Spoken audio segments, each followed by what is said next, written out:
welcome to this discussion on answer writing strategies. So, what we plan to do is show a few questions and then discuss how in GS4 you could have attempted these questions. Um, I hope you have already received PDF. In case some of you have not received PDF, I'll let the question be on the screen for a few seconds so that you can think about what to write on these questions, and then we can quickly have a discussion around it. Right. So I think I'll go question by question. I hope that will be useful. Yeah, so let's look at the first question. The idea of justice rests in treating equals equally and unequals unequally. Elucidate with the help of example. And so this is, please note that this is all going to be theory. So what we are going to do is take up questions that generally appear in your section A and see what you could have written about. Right. So take a few seconds and think about this.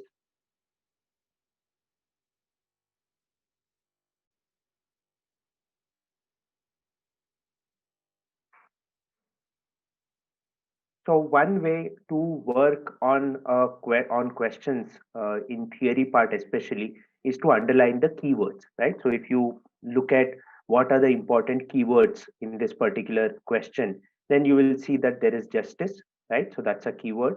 Then there is this talk about treating equals equally and unequals unequally, right? And then finally you have to provide an example. So that goes without saying. In most questions, you are supposed to provide examples. Now, once you underline the keywords, try to relate it with whatever you might have studied under the GS4 syllabus, right? So, because this is theory part, you would have to relate it with, let's say, moral philosophy or social psychology or public administration, wherever it is applicable, anything that you think might be related to it. So, think about where justice has appeared, think about where treating equals are equally and unequals unequally has come, and see if you can relate it to whatever you have studied before. I'll give you a few more seconds.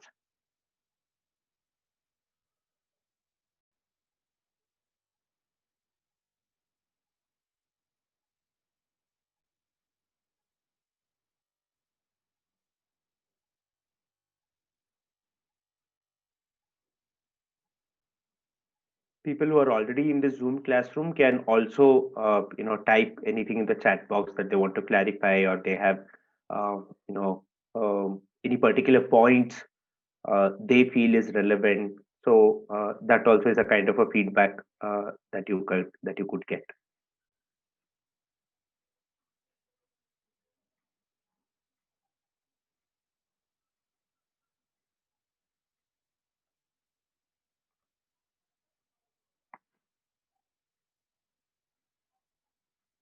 Right. So one of you is mentioning affirmative action and reservations. Right.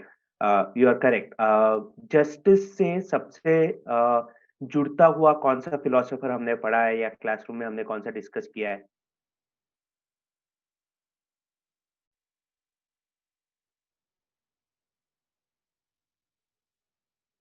Yeah, John Rawls is correct, but please make sure that you give the proper spelling of these philosophers.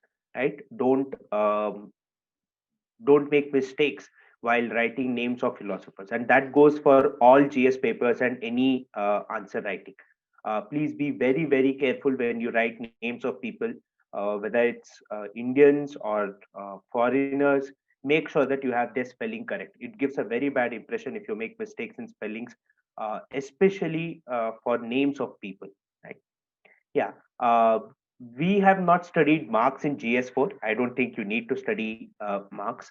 So John Rawls is perhaps the closest to this notion of justice. Now, one of you is asking, what does unequals mean here? So I'll show you the model answer, a little later. But what the sentence is talking about is when we are thinking of justice, then it is about how do we treat people, right? How do we distribute goods and resources? If you think in terms of roles. Now, when you distribute resources, one idea could be that people who are in equal positions should get equal treatment, and people who are in unequal positions should get unequal treatment. What does that mean? So you can take a very simple example. Think of nutrition, right? So if you are a family, then would you say that all members of a family should get the same amount of food? Should they all get same amount of chapatis to eat or same amount of rice to eat? Then you might say no. Let's say children in the similar age group might get similar amount of food. People in different age groups might get different amount of food. Similarly, an athlete and a person who is doing a sedentary job, they might not require the same amount of nutrition. In that sense, they are unequals, right? So in any particular parameter, I can have inequality, and that need not be discrimination. It is just an a realization or an acknowledgement that people are different.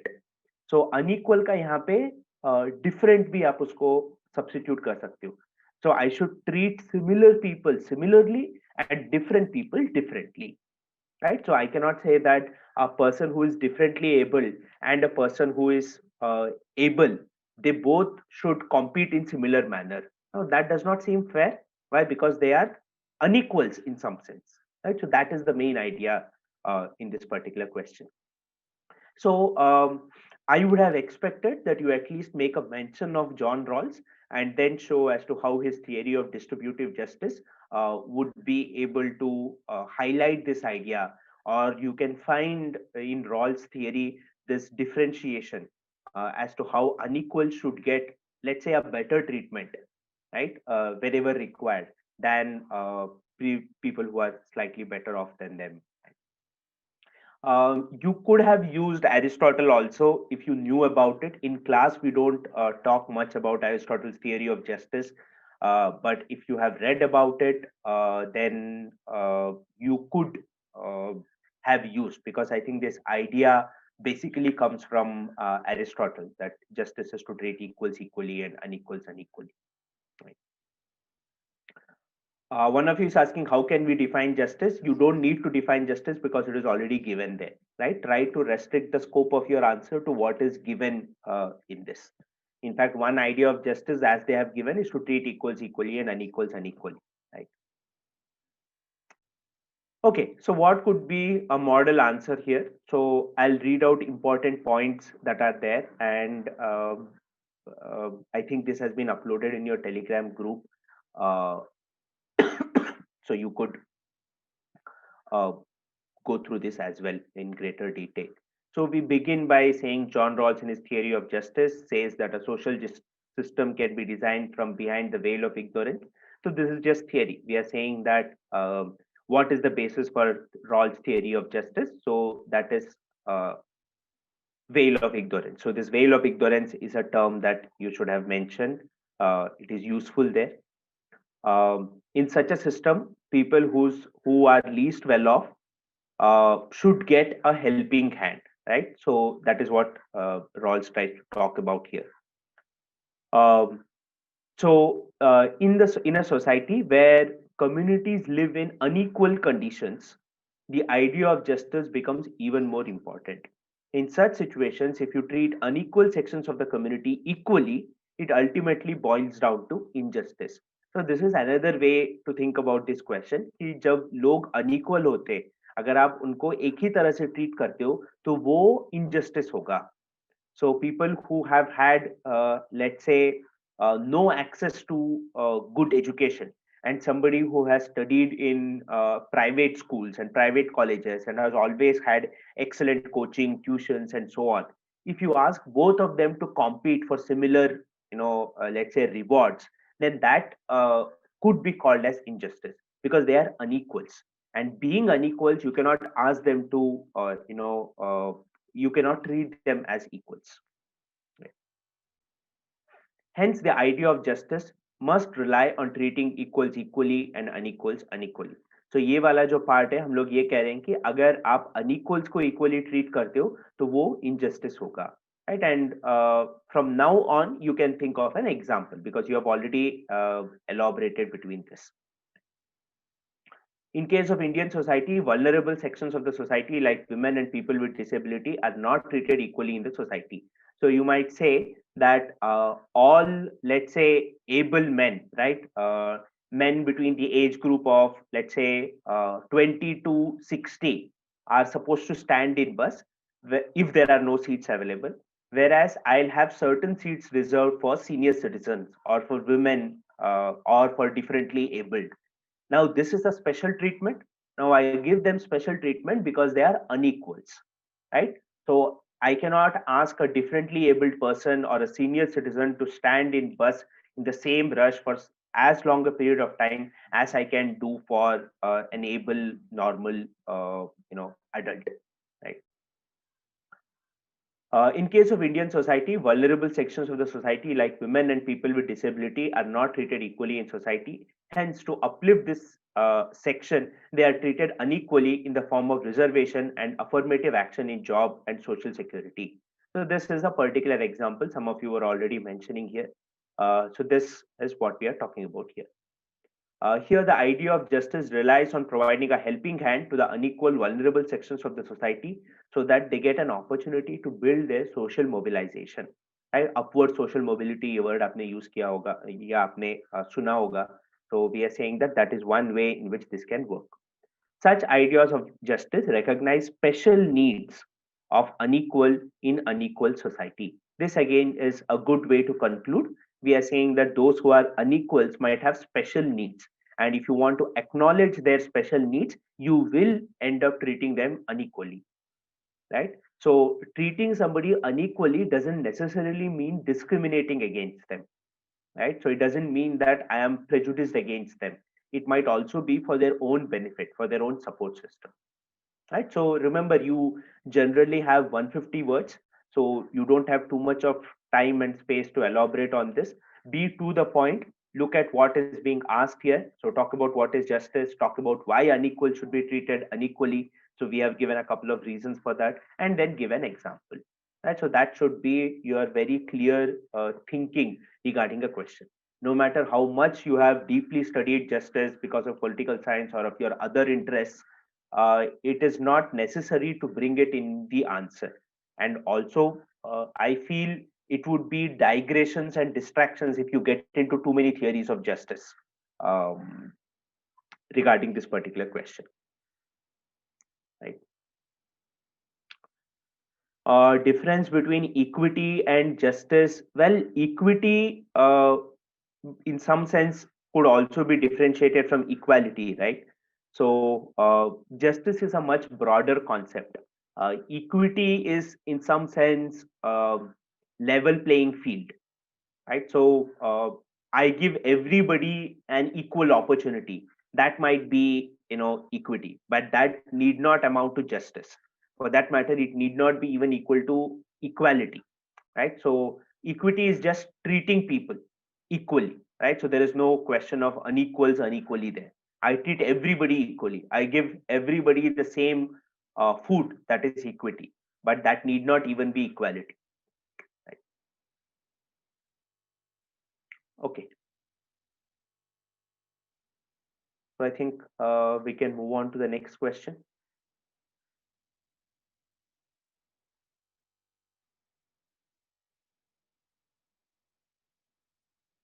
How does Indian democracy address the conflicts inherently present in the utilitarian approach of welfare, explained with the help of example?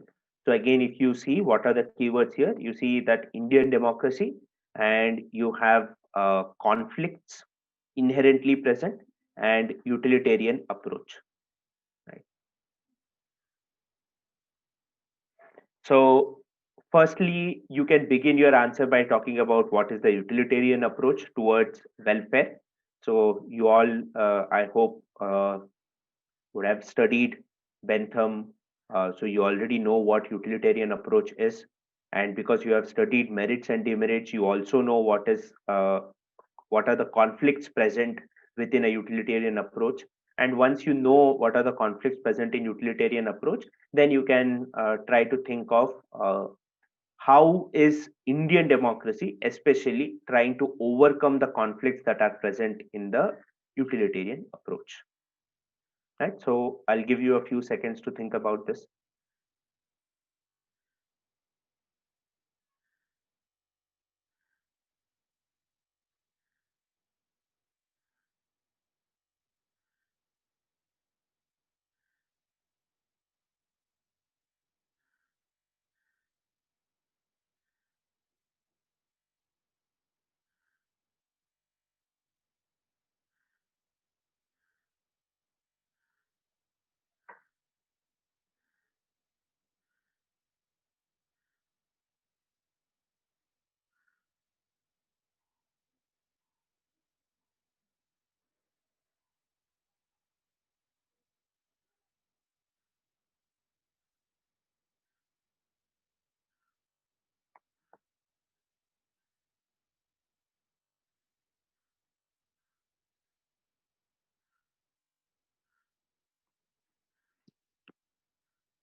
Right, so it's a fairly straightforward question. If you know even the basics of utilitarianism, I think you should be able to answer this question.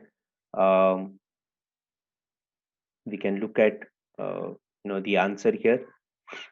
Um, so we are talking about what is the motto of utilitarianism in democracy. We are saying it focuses on maximum pleasure for maximum number of people. Even in classroom, I keep emphasizing that this is sort of the main theme of utilitarianism. So you should always remember this. So we are defining what utilitarianism means or what it is talking about.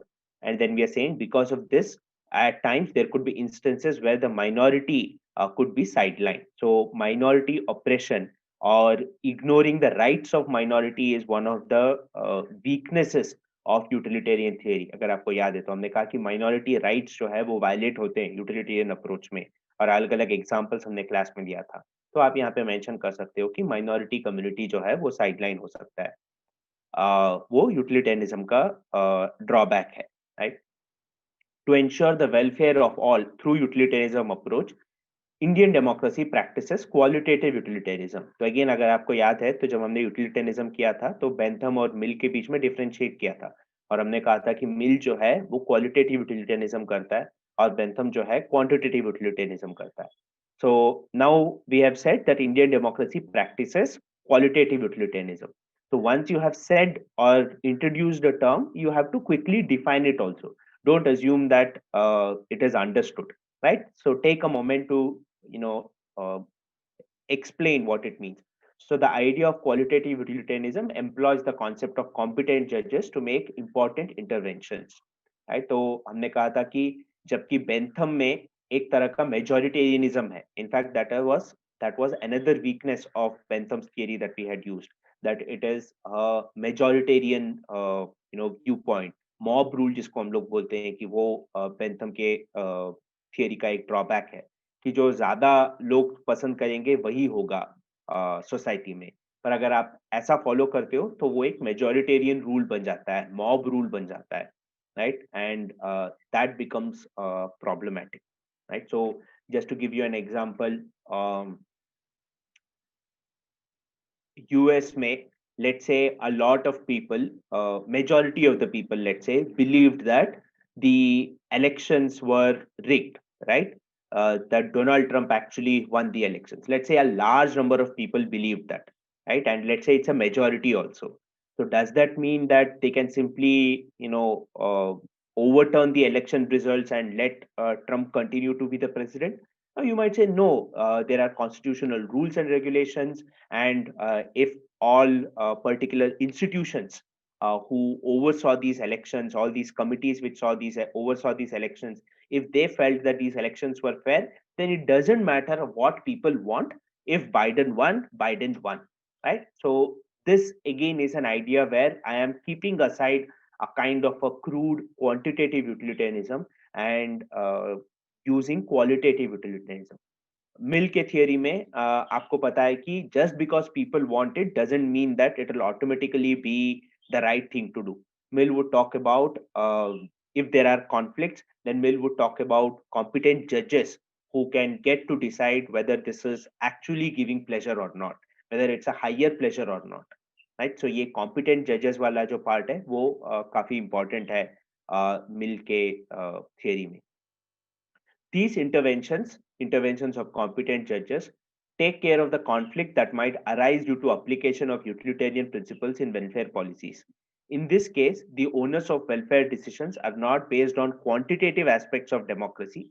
हम लोग ये नहीं देख रहे कि कितने लोग इसको सपोर्ट करें, कितने परसेंट लोग इसको सपोर्ट करें, but the qualitative aspects such as representation of minority communities, recognizing the rights of minority communities in religious practices, education, employment, and so on.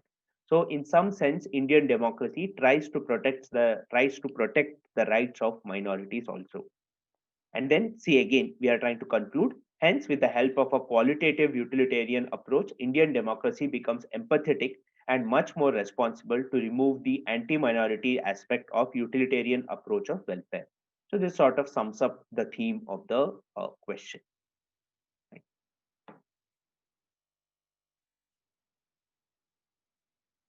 Okay. All right. So any quick questions on this second question? Any clarifications? Because this entire sectional test is on theory part, we are sort of going slightly deeper into these theories, right? But the comprehensive test hoga where I have to give only half the paper on theory part, maybe some such deeper questions might not come, but you never know. You are supposed to be familiar with utilitarianism and its drawbacks, and you should also be able to apply it to Indian situations.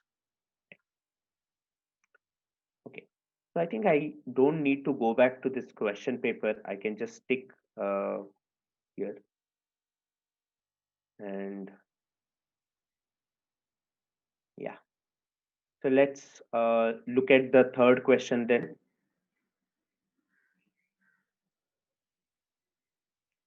Third question says, individual liberty and social responsibility are at times in conflict with each other. How can an ordinary citizen address such tension, justify with the help of an example? So again, what are the keywords here? So you look at individual liberty and you look at social responsibility. And how are they related to one another? According to the question, they are in conflict with one another. They are opposing one another. And then they are asking, how can an ordinary citizen, right? So you don't have to talk about officers or you don't have to talk about public servants, but you have to talk about civilians. How can they address this tension between individual liberty and social responsibility? So I hope the question is clear. Individual liberty मतलब मेरा freedom, मैं अपने मर्जी से जी सकता हूँ. Social responsibility मतलब मेरा एक उत्तरदायित्व है सोसाइटी के प्रति. तो उसको मैं कैसे हैंडल कर सकता हूँ. बहुत बार ऐसा लगता है कि मैं अपने मर्जी से जीना चाहता हूँ, तो I might not be socially responsible, right? And if I have to be socially responsible, I might have to violate my liberty or I have to curb my liberty. So how can I resolve this tension? Is what they are asking. So again, I'll give you a few seconds to think about this.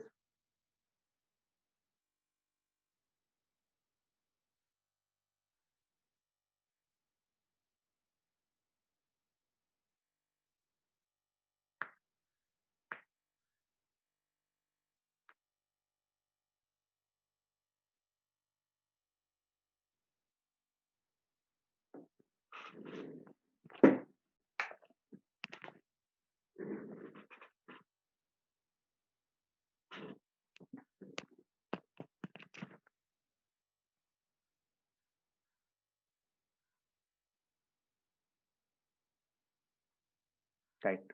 Uh, Again, not a very difficult question. थोड़ा सा सोचोगे तो आपको बहुत सारे examples मिलेंगे इसके लिए. So one of you has talked about COVID. Yeah, but you could be a little more specific there. Of course, there are a lot of examples coming from the pandemic that you could quote here. So one is think of wearing masks, right?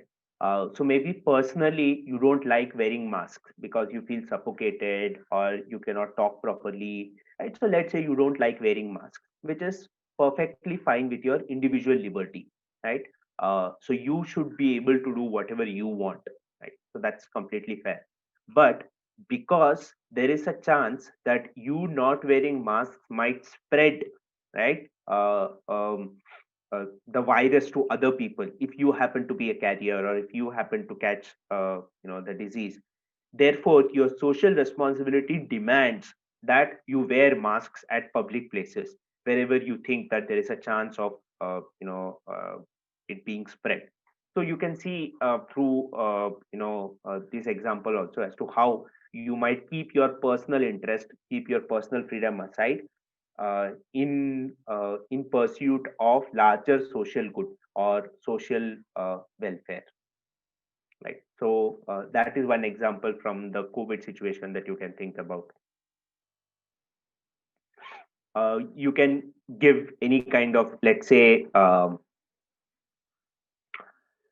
examples related to pollution also, right? So let's say you feel like buying luxury cars, or you feel like going on long rides, but you also feel that that contributes to, let's say, I don't know, pollution or anything like that.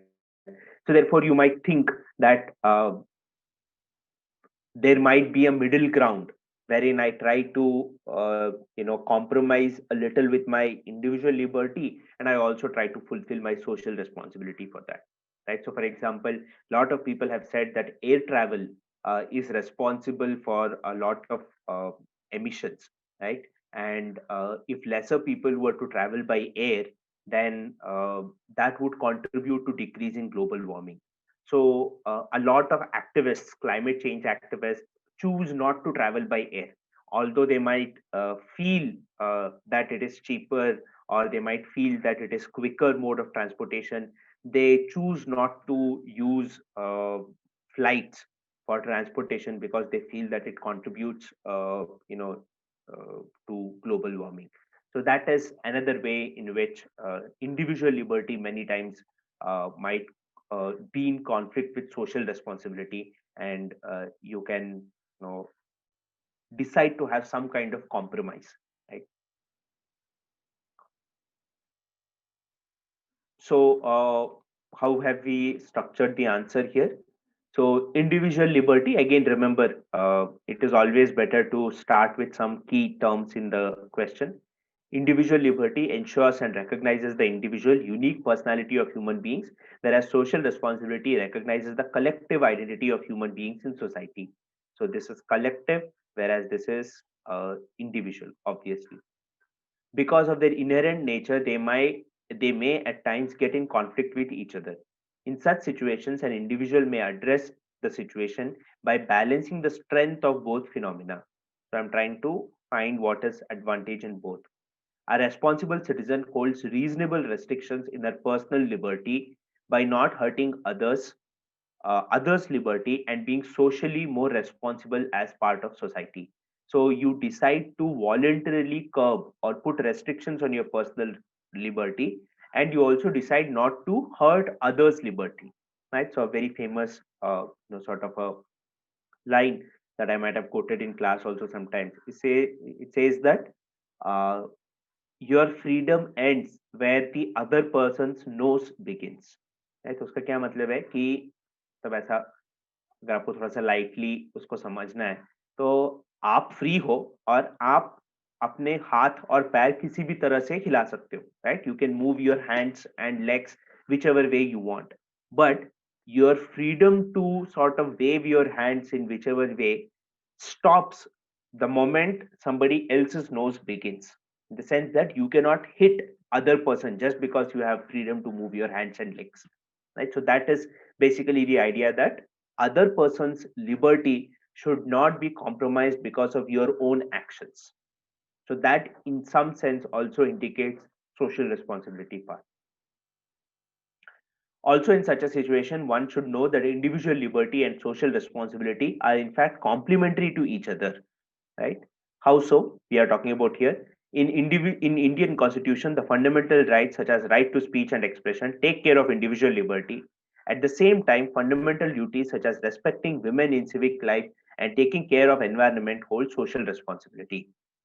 By ensuring reasonable restrictions on fundamental rights and by making fundamental duties non-justiciable in nature, individual liberty and social responsibility are balanced to avoid conflict between them.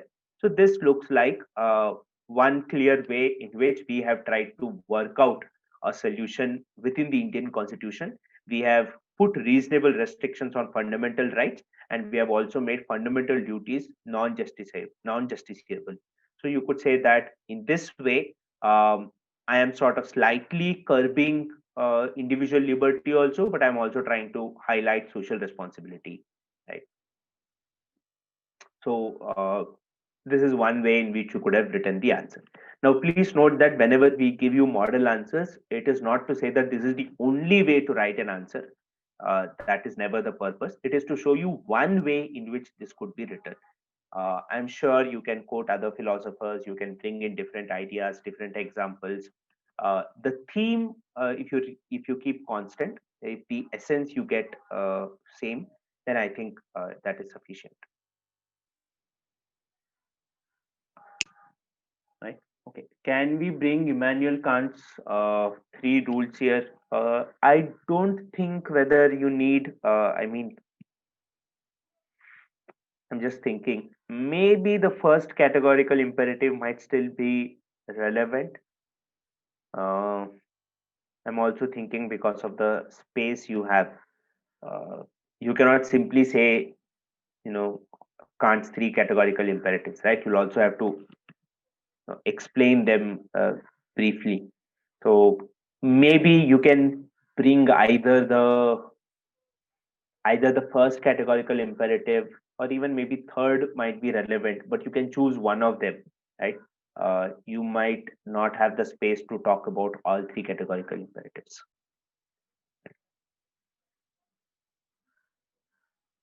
Okay. Anything else regarding this question?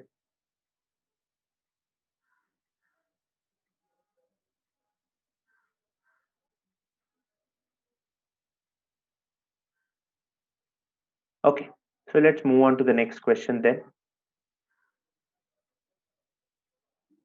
I hope you're able to read the question here.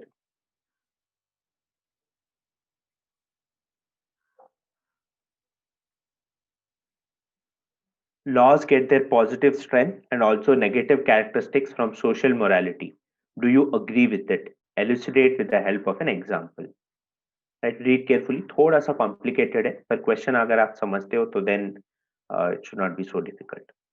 Laws get their positive strength and also negative characteristics from social morality. तो यहाँ पे बोला जा रहा है कि ये जो social morality है वो बोथ पॉजिटिव और नेगेटिव एट्रीब्यूट्स प्रोवाइड करता है. किसको प्रोवाइड करता है? लॉस को प्रोवाइड करता है. तो basically the relationship is between what society thinks to be right and wrong and laws that are brought about. So it has both advantages and disadvantages if laws are based on social morality, right?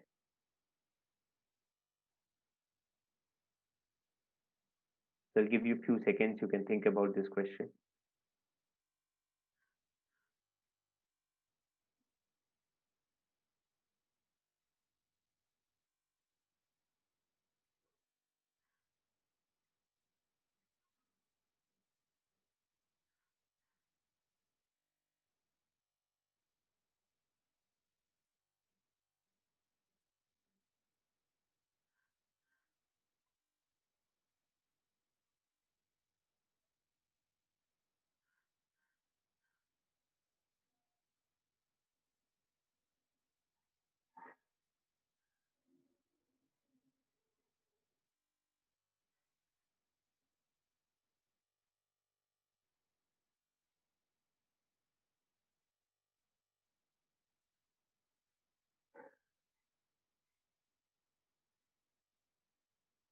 All right, let's look at the answer then.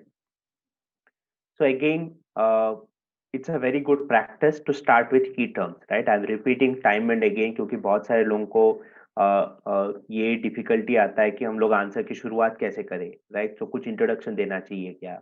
आप introduction दे सकते हो, पर introduction में क्या लिखना है फिर से अलग एक प्रॉब्लम आता है. तो एक तरह से आप हमेशा ध्यान में रख सकते हो कि ये जो आपका जो इंट्रोडक्शन है आपके जो आंसर का, that can begin with the key terms, a small description of the key terms that are there in your answers. That's always a reliable strategy. It cannot go too wrong, right? That will ensure that you are covering the basics of this particular question. So here, social morality has been used. So we are talking about what is social morality. Social morality is collective social norms, principles, and belief systems which govern society. Such social morality also reflects its positive and negative characteristics in the law. तो हम लोग directly acknowledge करें कि जो question में कह रहा है we agree with it, right? तो क्योंकि उन्होंने पूछा है do you agree with it, so we are agreeing with it, right? So we are showing. In every civilized society, committing adultery, stealing, and cheating are considered prohibited under social morality. Remember, we are not here talking about law. We are still talking about generally what are the things that are considered to be wrong according to society. Right? Therefore, we can also see its due reflection in legal and judicial procedures in the form of anti-adultery and anti-stealing laws. तो अगर आपको याद है तो जब हमने law और society के बीच में रिलेशनशिप के बारे में बात किया था, तो we had said that law is common minimum morality. That is one way in which we had defined law. तो जनरली सोसाइटी जब किसी भी चीज के बारे में कंसेंसस मतलब में आता है और उसको लगता है कि हाँ ये चीज सबको फॉलो करना चाहिए, तो एक मिनिमम जो रेस्ट्रिक्शन जो मैं सबके ऊपर लगा सकता हूँ या एक मिनिमम ऑब्लिगेशन जो मैं सबके ऊपर डाल सकता हूँ, वो जनरली लॉ के तौर पे फॉर्मुलेट होते हैं. So we are saying that if society considers something to be wrong, if the entire society or a large part of society considers something to be wrong, there are greater chances that it can get reflected in law. So we have said that stealing and cheating are generally considered to be wrong by society. Therefore, we can see it in the form of laws also, due reflection in legal and judicial procedures.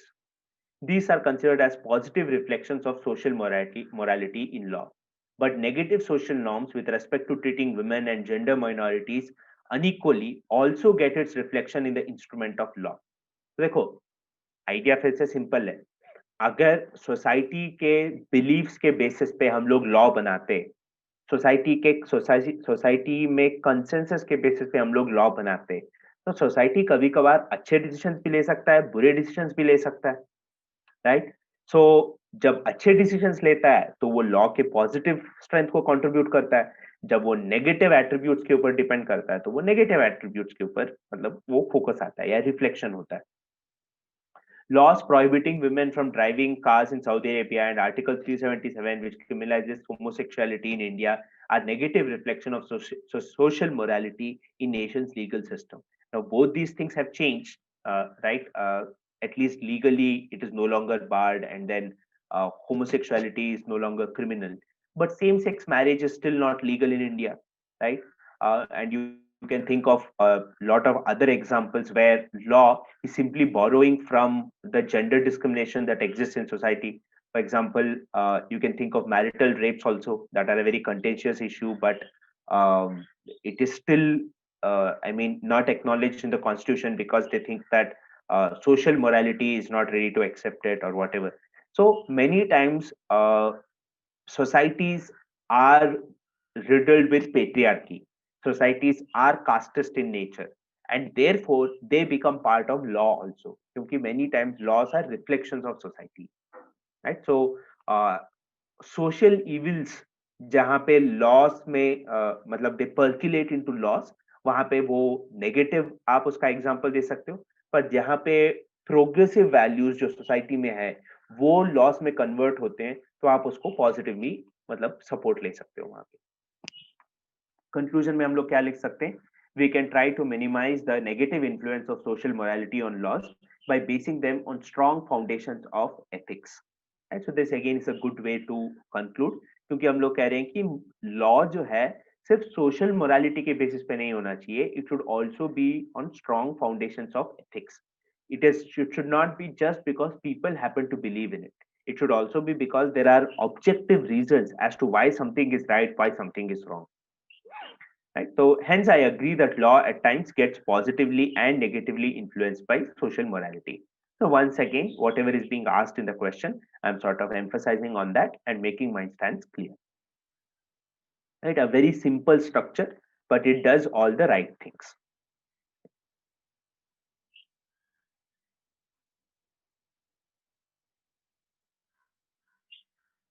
Right, just because, so for example जो हैदराबाद में जो rape case हुआ था और उसके बाद what many people would say was a fake encounter, right? Although the final verdict is not yet out on it. Just because a lot of people supported this killing of these accused doesn't automatically make that correct, because you might say that it has to be justifiable. I hope you're able to follow. So social morality में generally हम लोग किसको importance देते हैं? जो लोगों का opinion है सही और गलत के बारे में, उसको इंपॉर्टेंस देते हैं।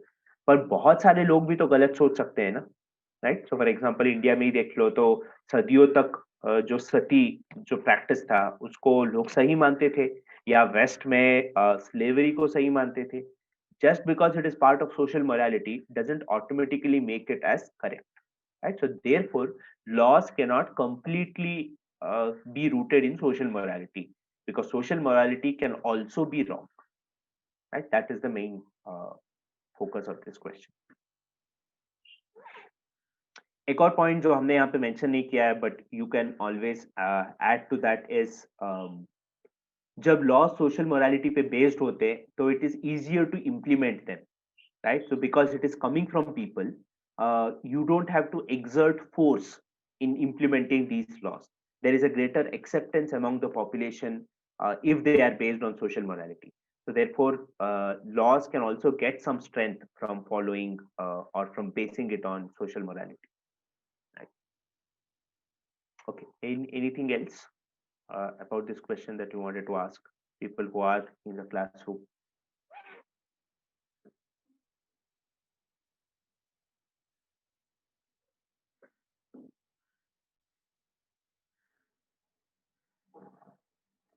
No? Okay. All right. So let's move on to the next question.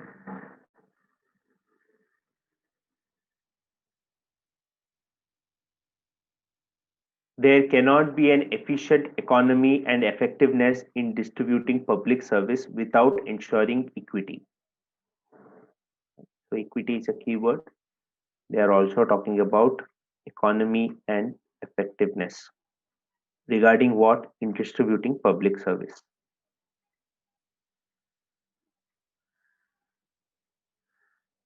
तो जब आप कीवर्ड्स देखते हो तो आप ये भी देख सकते हो कि लार्जर थीम क्या है और उसको कॉन्टेक्चुअलाइज कैसे किया गया है।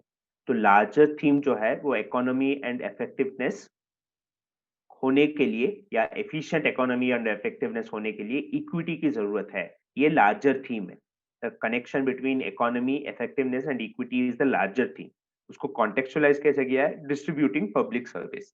तो इस पर्टिकुलर कॉन्टेक्स्ट में आपको इस थीम के बारे में बात करना है। I'll give you a few seconds to think about this.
All right, let's look at the question.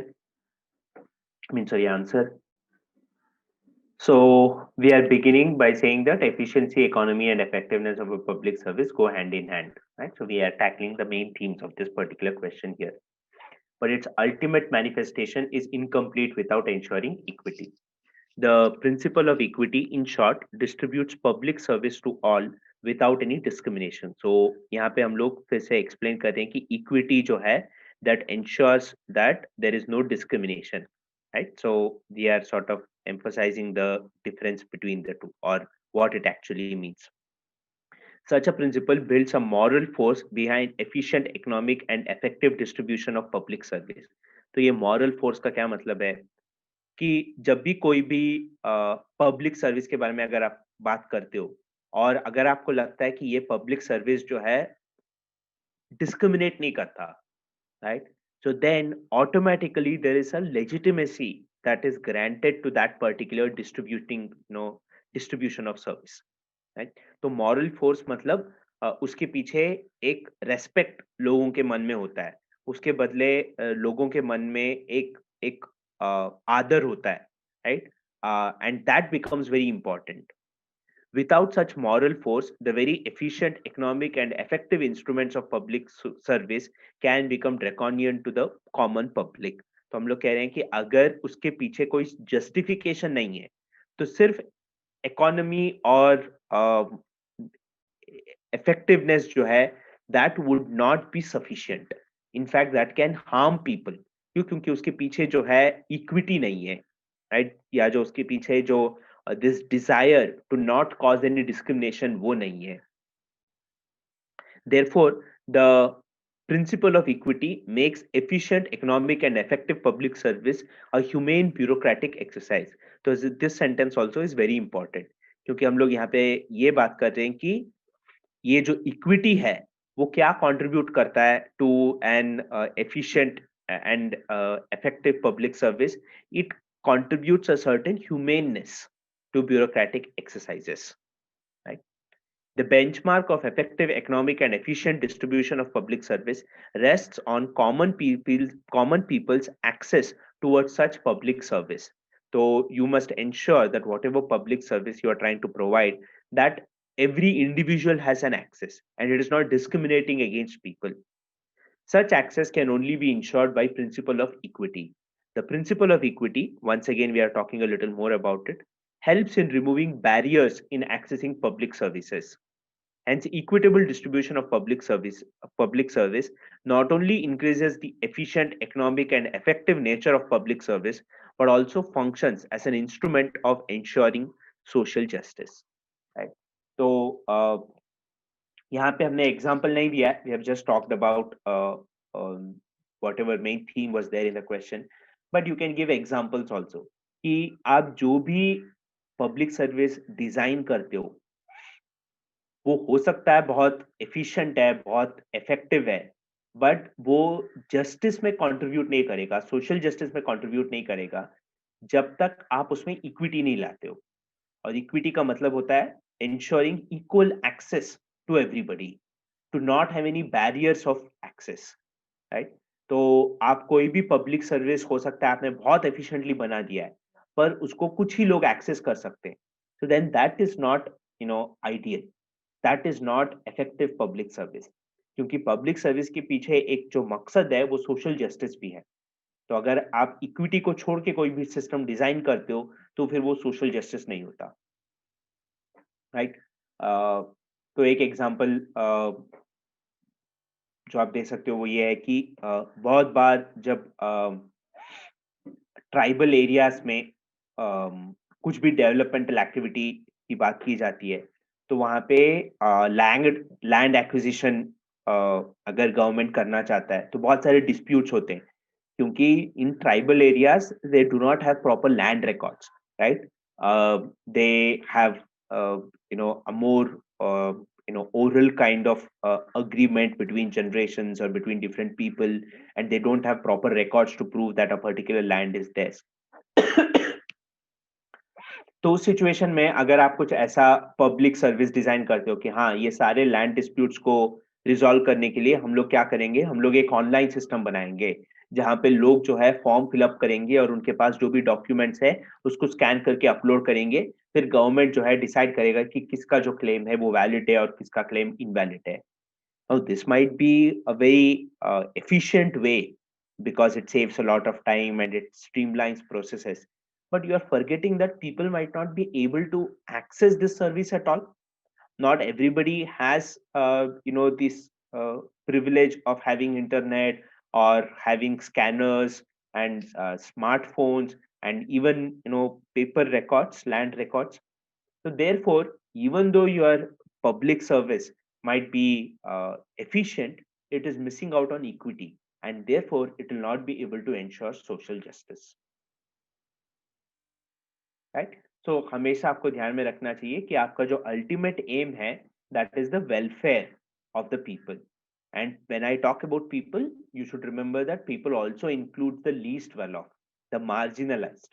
So if you forget about them, then you are not upholding equity. If you are not upholding equity, then you cannot achieve social justice.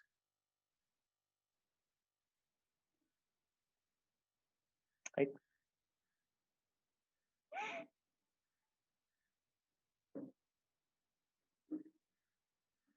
Right. So I would suggest that in your answers, so one of you has talked about capitalism as an ideology and how capitalism becomes, some kind of elitist or whatever. You might be right, and you are perfectly, you are well within your right to hold such opinions.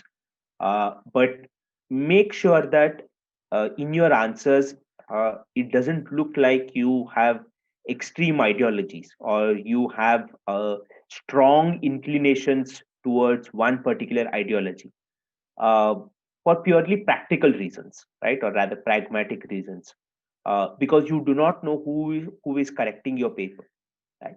So give arguments that will appeal to most people. So if you say that private property might discriminate against people, that a lot of people might agree. But if you say that capitalism is inherently discriminatory, that people might take objection towards, right? So, and you do not have space to argue your case in 150 words. And if you make a claim without any justification that the other person does not agree to, that might result in, you not getting enough credit for whatever you have written. Because overall, like ideology, right ho या left ho, don't get into extreme ideology.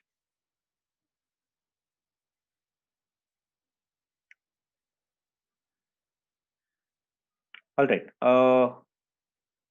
let's move ahead then.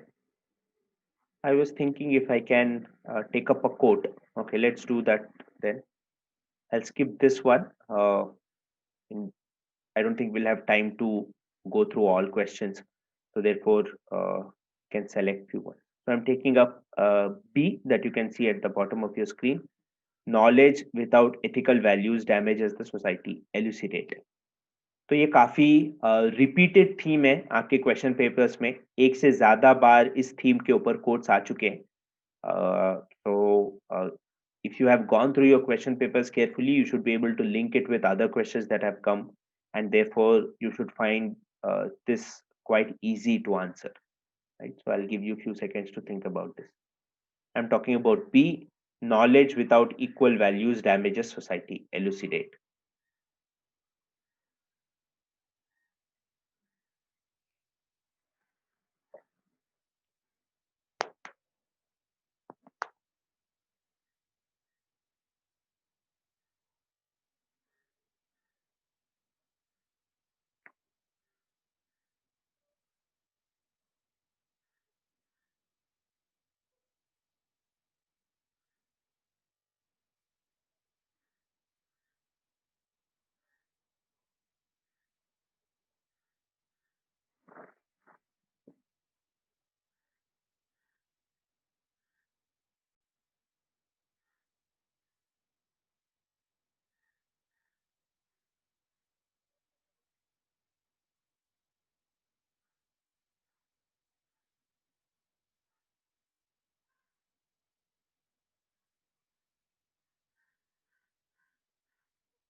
Hey, it's not very difficult to answer this question. अगर आपको याद है तो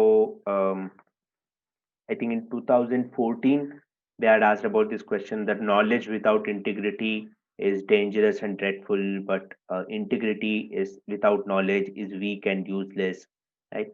So they have repeated this kind of theme multiple times in your question papers. But I think essay में भी एक question आया था कि uh, something about knowledge without ethics makes man a clever devil, या ऐसा कुछ आया था ऐसे का टॉपिक कुछ साल पहले। तो ये काफी रिपीटेड थीम है। तो बहुत सारे एग्जांपल्स आप इसके लिए ले सकते हो। पहले आप ये थोड़ा सा थियरी या कॉन्सेप्ट लेवल पे बात कर सकते हो, and then you can give examples. So how do we begin? Again, begin with keywords, right? That's always a good idea. So knowledge is important in the development of individuals and society, but one must understand that knowledge is not virtue in itself. Right? तो आप ये कह सकते हो कि सिर्फ knowledge पाना अपने आप में एक मॉरल वर्च्यू नहीं है, right? It might be an intellectual virtue. आपके इंटेलेक्चुअल क्यूरियोसिटी के लिए आप कह सकते हो कि आई एम सर्चिंग और I want knowledge for the sake of knowledge. But in the moral domain, in the societal domain, knowledge is a means for something else, right? Knowledge अगर आपके पास है तो उससे आप सोसाइटी का भला कर सकते हो, किसी और चीज के लिए आप उसका इस्तेमाल कर सकते हो। सिर्फ नॉलेज होना मॉरल स्फीयर में उसका अपना कोई वैल्यू नहीं होता है। Knowledge without ethical values becomes dangerous for society because value deprived knowledge can easily become an instrument of oppression and exploitation at the hands of a few people. So again, this is a very important point. We are saying it can become an instrument of oppression and exploitation. तो basically हम लोग कह रहे हैं कि knowledge का गलत इस्तेमाल भी हो सकता है, which is in some sense very obvious. Example, knowledge of nuclear science, if not exercised through ethical values, can lead to mass extinction of human life through nuclear weapons. So you can think of nuclear scientists who obviously have a lot of knowledge, but if they do not have ethical values, then they might, sell this knowledge to people who are willing to pay them money, right? But that might easily result into destruction of entire human civilization. So Hiroshima and Nagasaki also, if you think, you could give an example saying that people who made this bomb, they had knowledge, but perhaps they did not carefully think about what it was going to be used for. Right? Einstein famously, regretted developing the atomic bomb or playing a role in its development. Um, Knowledgeable, intelligent public servant who is deprived of ethical values can use his knowledge to exploit public through corrupt activities to satisfy his personal interest. So think of all these scams that people do, right? So whether it is Nirav Modi or whether it is, Harshad Mehta, if you go back a few years, all these people had inside knowledge about how stock markets work or how the loan system works in India. So they clearly had knowledge, but they use that knowledge to wrong effects. So terrorist cases mein agar aap lo, so all these people who manufacture bombs, uh, they have in-depth knowledge of electronic circuits, they have in-depth knowledge of chemicals, but they are using it for wrong purposes. It also explains saying why knowledge should be combined with ethical values. It also explains why ethical considerations are given importance in the field of biotechnology or medical science before making use of any general groundbreaking technology. So even for vaccine, developing of vaccine, there are committees which look about what are the ethical issues that might arise in creation of this vaccine. What are the ethical issues during trial? What are the ethical issues during experimentation? So therefore, ethics is given a lot of importance along with knowledge before actually, talking about implementation. Hence, time and again, it is proven that knowledge without ethical values damages society. Right? So again, a very simple conclusion saying that this is valid. Yeah, you can give the example of hacking, cybercrime, like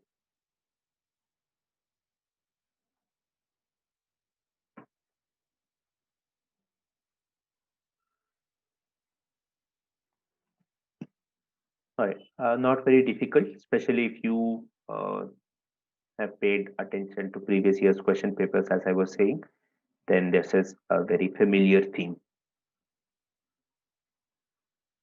Okay. Mm, Right, थोड़ा सा technical question है तो let me take this up. In what way the Prevention of Corruption Act 2018 tries to fulfill the recommendations of the second ARC report? Explain. So they basically mean second ARC fourth report, but you can know if you know anything else that is overlapping in other reports, you can use that here also. So इस बार के mains के exam में NEP के बारे में उन्होंने पूछा था।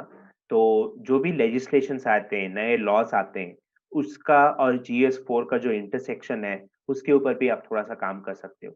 And this question is sort of trying to link other laws with ethics. So that's a different kind of question than purely theoretical based. So just think about this a little. This Prevention of Corruption Act, and you should know what are the recommendations of second ARC.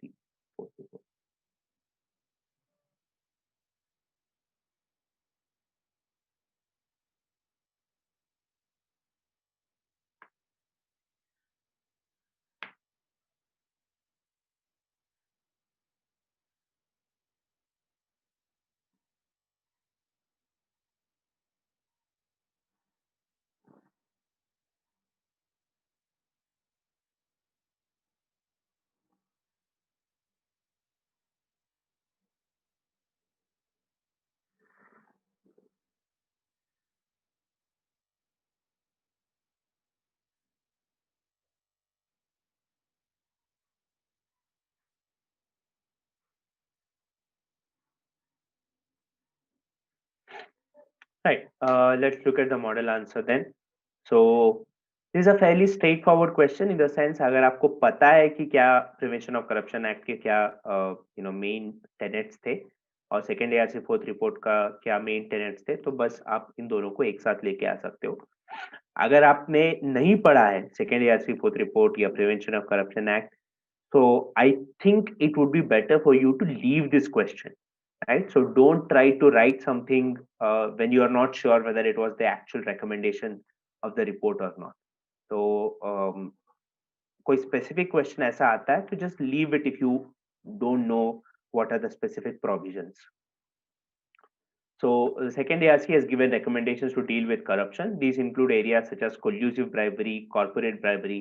I hope you remember what is collusive bribery. Collusive bribery is when people voluntarily give bribes, right? Coercive और collusive corruption के बारे में हमने class में discuss किया था। तो coercive मतलब जहाँ पे इंटिमिडेट करके जबरदस्ती फोर्स के साथ करप्शन किया जाता है, एक दूसरे को फोर्स करता है करप्शन करने के लिए, उसको कोअर्सिव बोलते हैं। जहाँ पे दोनों पार्टी मिल के करप्शन करते हैं, उसको कोल्यूसिव बोलते हैं। Collusion is basically mutual support, right, और mutual help, mutual agreement, indicating mutual agreement. So there are some recommendations for this also. Forfeiture of illegal property of corrupt civil servants also is something that the ARC report talks about. So the Prevention of Corruption Act 2018 tries to fulfill the recommendation by these, provisions. So collusive bribe givers are criminalized. The giving of bribe has now been made an offense on par with bribe taking, right? So earlier coercive corruption के cases में जो bribe दे रहा है उसको punishment नहीं मिल रहा था, पर जो ब्राइब रिसीव करता है सिर्फ उसी को पनिशमेंट मिल रहा था। और कोल्यूसिव करप्शन के केस में अभी दोनों को सजा मिलेगी। Corporate bribery has been criminalized if you know they have taken a bribe or any other thing in advancement of the organization's interest, then that is considered to be a crime. Timely trial is something again that ARC fourth report talks about, and immediate forfeiture act under Prevention of Money Laundering Act. उसके अंदर there is a provision for immediate attachment and forfeiture of illegal property. तो अगर public servant कोई convict होता है या उसके ऊपर केस है, so then law enforcement agencies are empowered to attach their property, right? So I think in I think in Farooq Abdullah's case, I think there are some cases of corruption against him, and the investigating agencies have attached some of his properties, right? So that is, you could say that is under this particular new act that has come.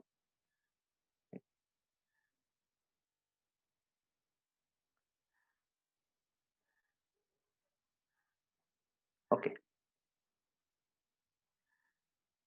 let's look at some other question. I'm trying to see if there's something more difficult.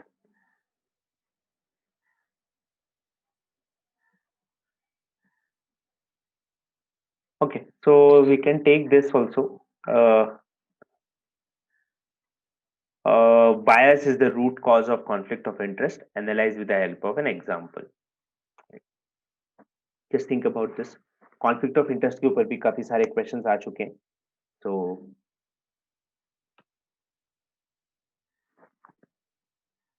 keywords, conflict of interest.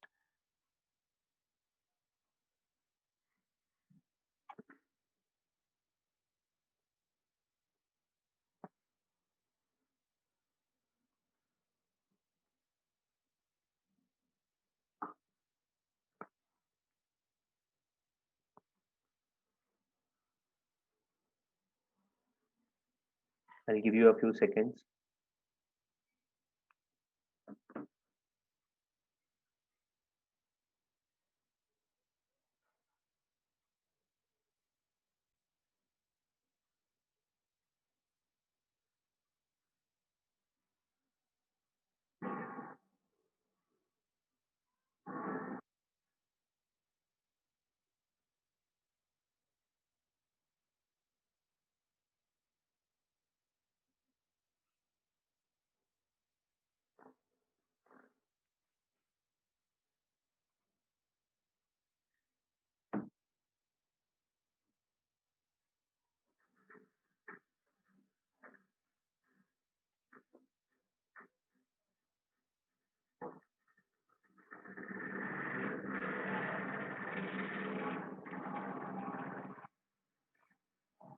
Right. So again, keeping things very simple, what does it mean to be biased? तो उससे हम लोग शुरुआत कर रहे हैं.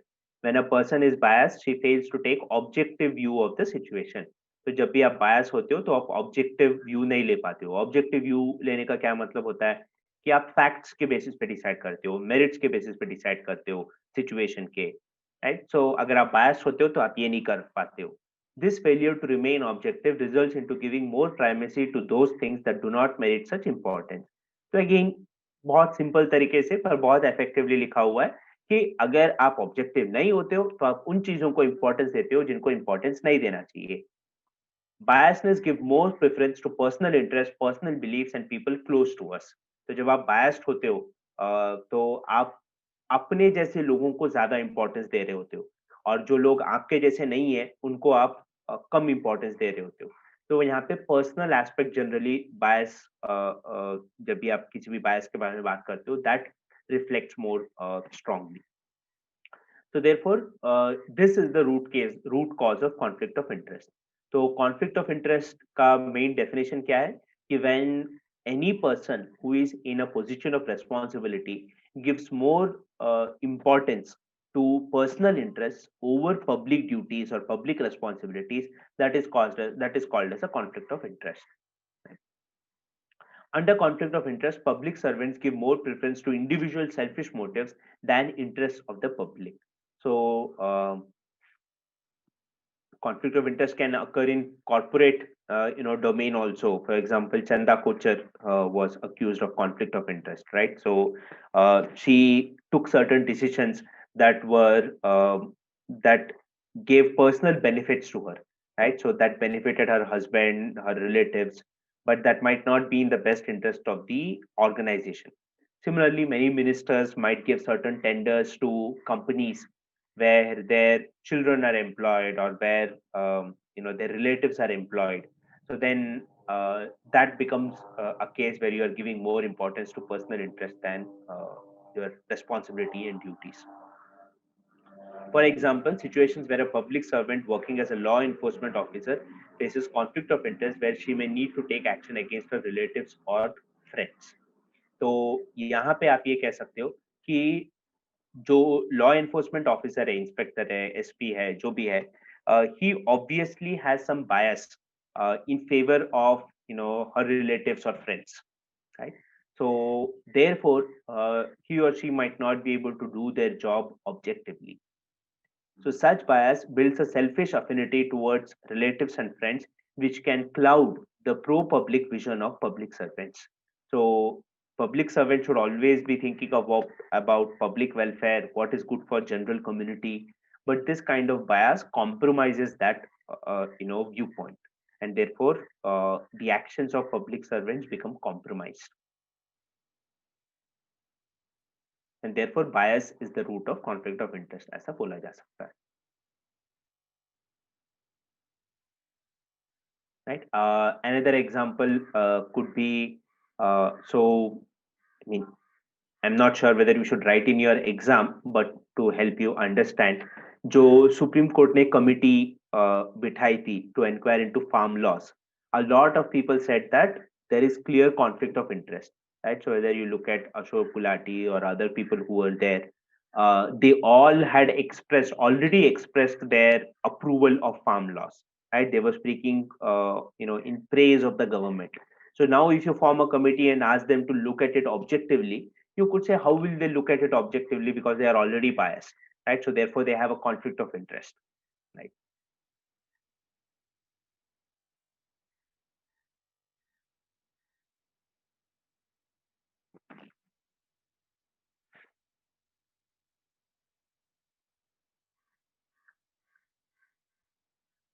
Yeah, similar theme here.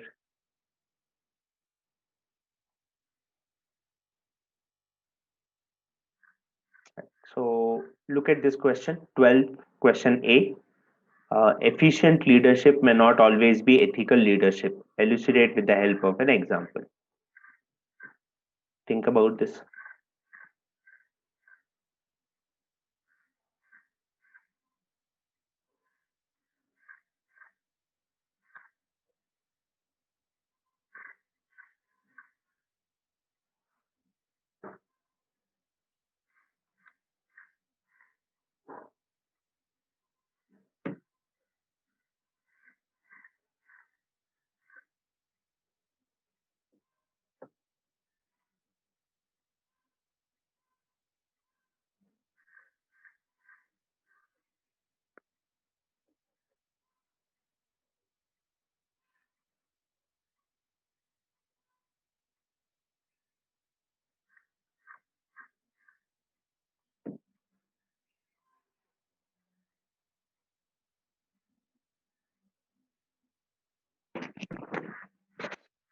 Right, again, not a very difficult question. You have thought about this.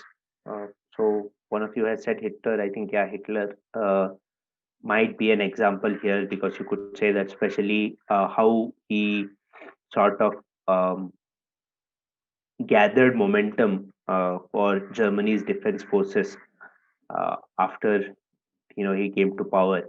Some people might say it was efficient leadership, right? So there were factories set up, there were people who were employed, their economy actually grew uh, in those initial period.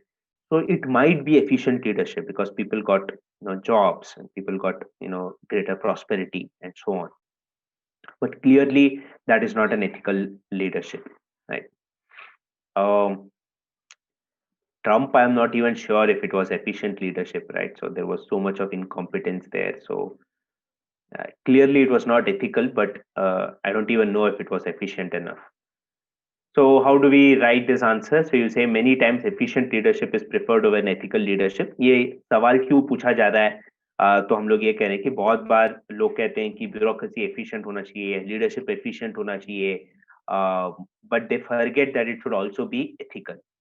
It is because efficient people are considered as those who do things in time within the given resources. तो efficiency का क्या मतलब होता है? Efficiency is always managing within the given resources, right? So think of an efficient engine. What is an efficient engine? it is not talking about what kind of output it is there, but it's a ratio of output to input. So efficiency is generally defined in terms of ratios. On the contrary, ethical people are considered as those who often spend too much time in deciding propriety of things being done. But one must understand that often such leadership compromises on ethical aspects of leadership, which makes a leader a leader. So a leader is not an engineer in the sense. What I mean is एक leader का काम कम समय में ज्यादा output देना नहीं होता है. It should also be to think whether this output is desirable or not, whether we should go this route or not, right? So that is what makes leadership important, because leadership is one point agenda of giving maximum output, right? It is also about thinking about other factors that come into play. The overemphasis on efficiency in leadership compromises the ethical thread which binds the leader to her organization. Such decisions may look effective, but they could turn out to be myopic in their effectiveness, right? So think of all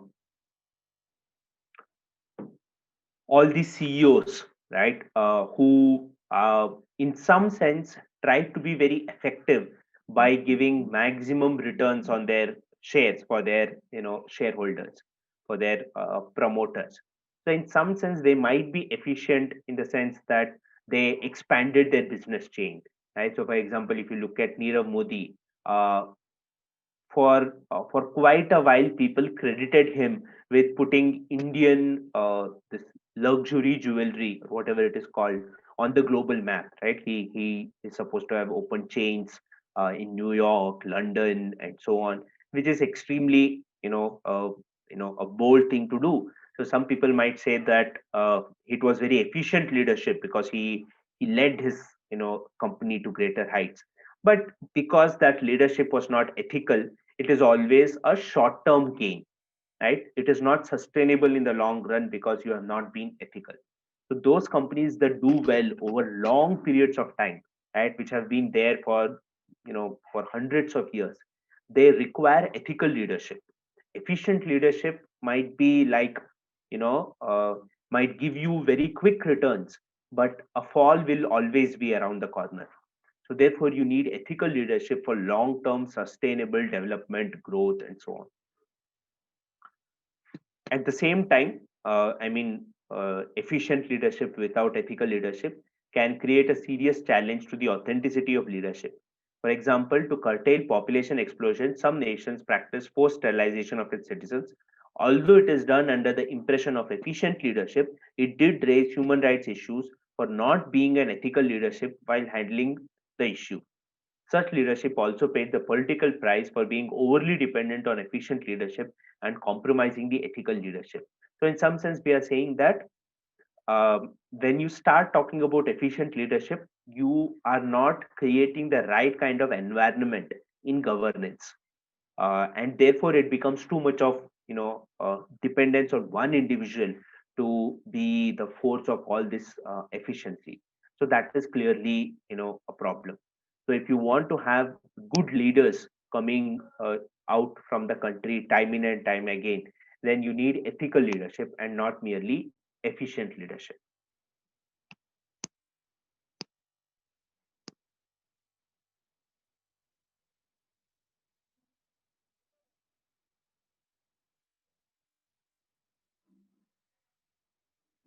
Yeah, this is another kind of a common question type that is asked. Sense of service is at the foundation of compassionate public service. Elucidate. बहुत complicated question नहीं है, but you should know what sense of service is. Spirit of service, it's all indicating at the same idea. You take some time and think about this.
Right. So we begin by talking about what is compassionate public service or its relevance.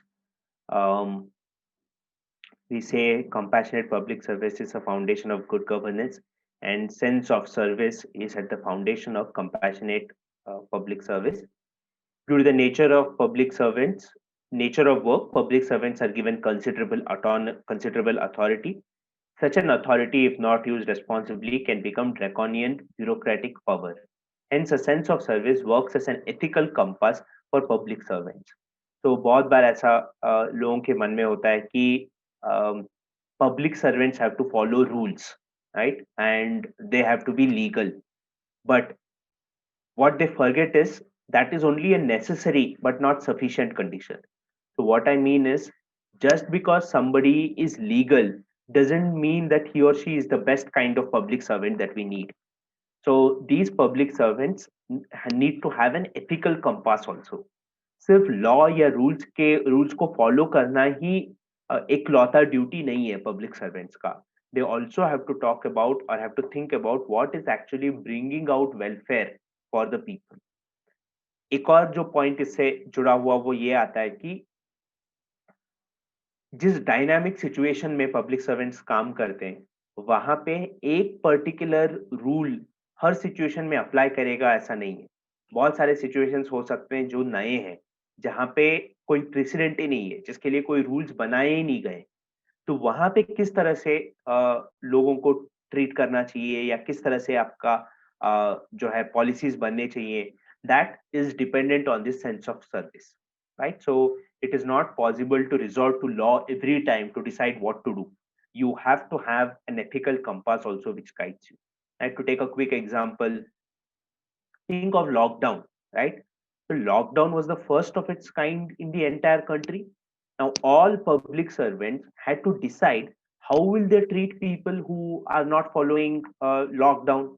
Will they go and directly beat them up? Will they go and try to talk to them? There is no law which tells them how should you deal with people who have violated lockdown, right? That is what each individual public servant had to decide. So what guides them in their actions, you could say that their sense of service, right? This ethical compass that we are talking about. It makes public servants aware about professional duties and public accountability, that they are ultimately answerable to the public. Sense of service compels public servants to go beyond the call of duty. And this again is a very important phrase, many times linked with sense of service. It also reminds a public servant why she is in the service in the first place. This reminder often helps in clearing confusion surrounding the roles and duties in complex situations. Sense of service makes a civil servant empathetic towards people being served. Therefore, by keeping public interest first than personal interest, a sense of service ultimately becomes the foundation of compassionate public service. Again, a reasonable conclusion by saying as to how sense of service can prioritize public interest than personal interest. Right?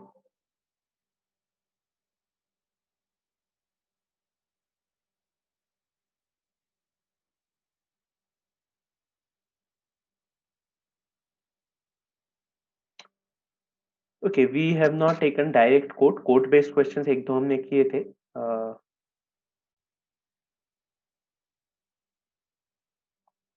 So let me see.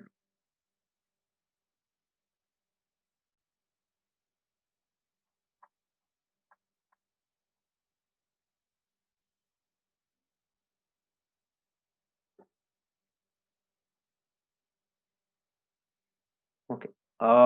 Look at this particular quote then. Service to others is the rent you pay for your room on the earth. So you don't need to know anything about who has said this. If you just try to make sense of this quote, that should be enough.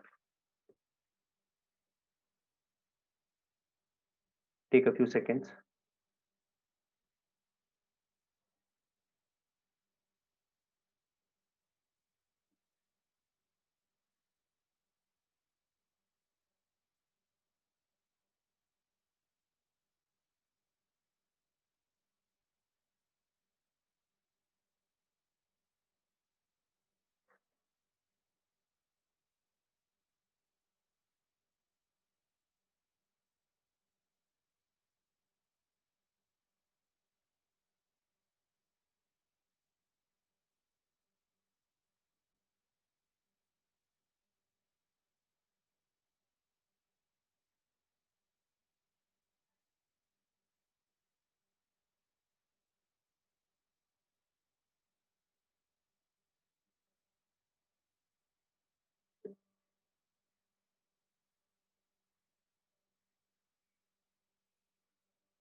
यहाँ पे आप थोड़ा सा ध्यान में रख सकते हो कि ये रेंट यू पे for your room on earth is metaphorically written, right? So there is no actual rent that we are talking about, but basically we are talking about obligations, right?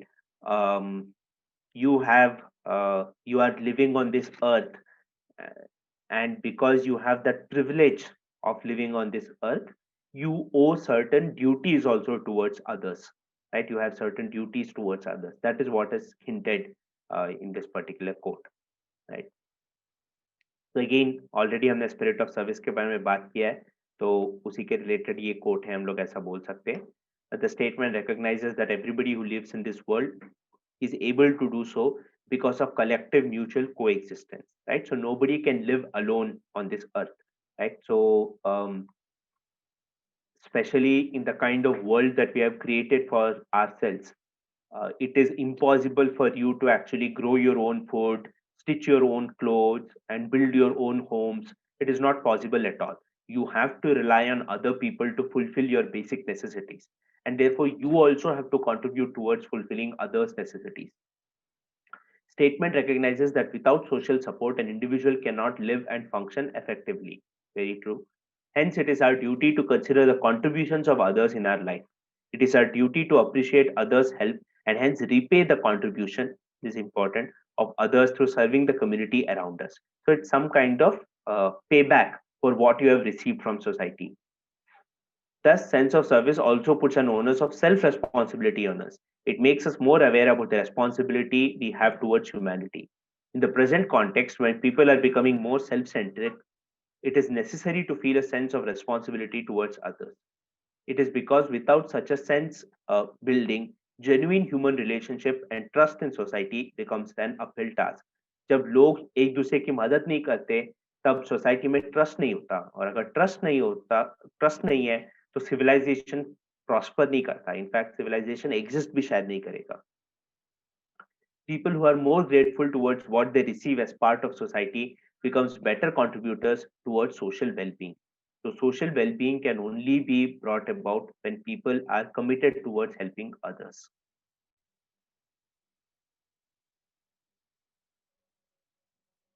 Right?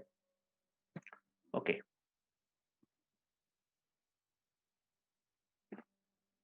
There's this quote on courage, why courage is the most important thing. So you just have to highlight how courage can help you in acquiring other values like truth, honesty, and so on. And then there's this question of defining terms, right? This also is a very common question type. तो foundational values जो आपके civil servants के लिए mention है, integrity, impartiality, objectivity, उसके बारे में भी काफी बार शॉर्ट नोट जैसे आया है। उसी तरह से हमने कुछ अलग क्वेश्चंस दिए थे, optimism, humility, loyalty, objectivity, tolerance. Objectivity, tolerance already आपके सिलेबस में मेंशन है। Humility is basically being humble, right? To not be arrogant, that is humility. तो ये क्यों सिविल सर्विसेज में इंपॉर्टेंट है वो एक है, और ऑप्टिमिज्म क्यों इंपॉर्टेंट है that you would know, and loyalty also, right? Yeah. So right, so I think I've covered more or less those questions that I thought were important.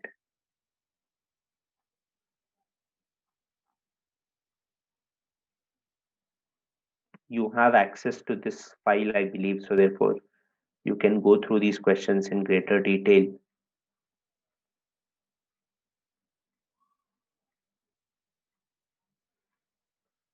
There's another question about art of listening. So you can include emotional intelligence also here, as to how it is very important. And we need to understand problems at the ground level before we start providing solutions. Right. You can add a lot of points here.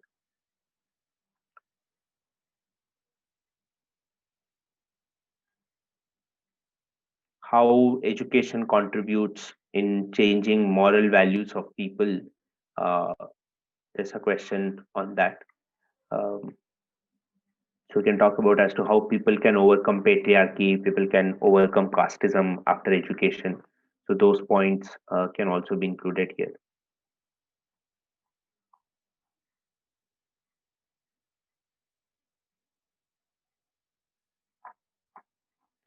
Right, I think more or less I have covered all those important topics that I thought are all important questions that I had to cover.